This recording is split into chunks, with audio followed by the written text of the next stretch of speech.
Milestone স্কুলের বাচ্চাদের আর্তনাদ এবং তাদের মায়েদের চিৎকার আর্তনাদ দেখে আমি এখন পর্যন্ত ভিডিও থেকে বের হয়ে আসতে পারিনি। প্রায় 3 দিন হচ্ছে আজকে দিয়ে টানা আমি তাদের এই ভিডিওগুলো দেখেই যাচ্ছি ঘন্টার পর ঘন্টা।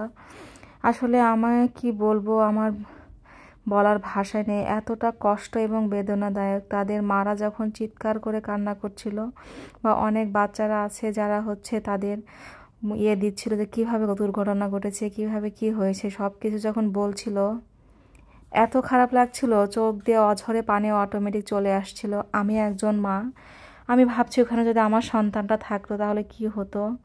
আসলে এতটা কষ্টদায়ক বেদনাদায়ক যে কিছু আসলে বলে প্রকাশ করতে পারছি না। এখন পর্যন্ত আমি আসলে কি বলবো, আমি এখন পর্যন্ত ওই ট্রমায় এখন আমি নিজেই আছি, যে আসলে তারা তো সামনাসামনি দেখেছে, আর আমরা তো ফোনে বা টিভিতে ভিডিও দেখে আসলে সহ্য করতে পারছি না। আর যার সন্তান, তারা কিভাবে সহ্য করছে, আসলে এই বিষয়টা মাথার ভিতরে বারবার ঘুরপ্যাচ খাচ্ছে। সকাল থেকে রান্না করব করে রান্না করা হয় না, কোনো রকম একটা তরকারি রান্না করে রেখেছি। আর বাইরে এতটা গরমে আমরাই রান্না করতে পারছি না। আর ওই ছোট ছোট ফুলের মতো বাচ্চাগুলো, এই আগুনের ফুলকিতে একটু তাপ লাগলে কি অবস্থা হয়ে গেছে তাদের। আর আমরা তো রান্না করতে গিয়ে ঘেমে ক্লান্ত অস্থির হয়ে পড়েছি, আর তারা কি অবস্থা হয়েছে তাদের, এটা ভেবে অনেক খারাপ লাগছিল। এখন পর্যন্ত আমার খারাপ লাগছে। আমি সারাটা দিন মোবাইল নিয়ে বসেছিলাম, মানে একের পর এক ভিডিও দেখছি। আসলে টিভিতে দেখি, খবরে তার ওইভাবে দেখায় না, কিন্তু ফেসবুকে ঢুকলে আসলে প্রত্যেকটা ভিডিও সুন্দরভাবে আসলে দেখা যায় কিভাবে কি হয়েছে। আসলে খুবই কষ্টদায়ক। আসলে তাদের মায়েদের বাবাদের সান্ত্বনা দেওয়ার মতো ভাষা জানা নাই। কারণ আমারও সন্তান আছে, আমি বুঝি যে সন্তানের একটুখানি কেটে গেলে, একটু ব্যথা পেলে মায়েদের আত্মার ভিতরে কেমন করে ওঠে। আর তো পুরো সন্তানই পৃথিবী থেকে চলে গেছে। এই কষ্ট তারা কিভাবে সহ্য করছে। আর অনেক বাচ্চারা হাসপাতালে ভর্তি হয়ে আছে। এক টিচার তো মায়ের কাজ করে গেছে। আসলে তাদের যে এই যে কি বলবো কিছু বুঝতে পারছি না। আসলে আমি 2 দিন হলে ভিডিও ছাড়বো সেটাও দিতে পারছি না, মানে কি বলবো, কি ভিডিও ছাড়বো, কি করব কিছু বুঝতে পারছি না। আসলে মাথার ভিতর কোনো কিছু কাজ করে না।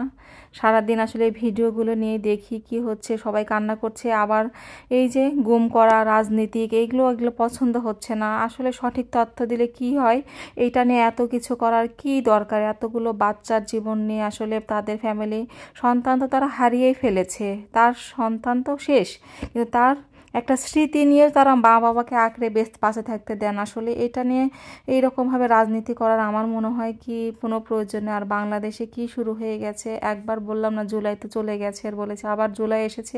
এই জুলাই মাসে আবার কি সবাই একই, সবাই লাশ গুম হয়ে যাবে, আবার সব কিছু এক হবে।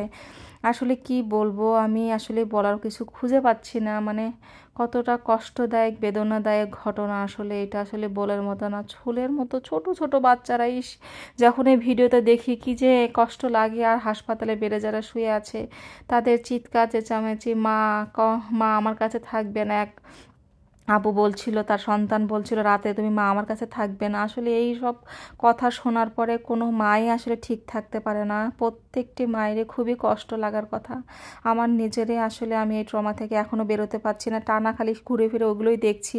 কি বলবো, আসলে দেশে আসলে কি হচ্ছে, কি চলছে, আর কেন যে এই পাইলটগুলো এই জায়গায়, মানে এই যুদ্ধ বিমান চালানোর জায়গা কি আমি আর বুঝি না, আমার মাথায় ব্রেনে আসে না। আর কোথাও জায়গা নাই, এটা আসলে একটা ফাঁকা জায়গায় চালানো উচিত। এটা কি চালানোর জায়গায়? আপনারাই বলেন। ভালো থাকবেন সবাই।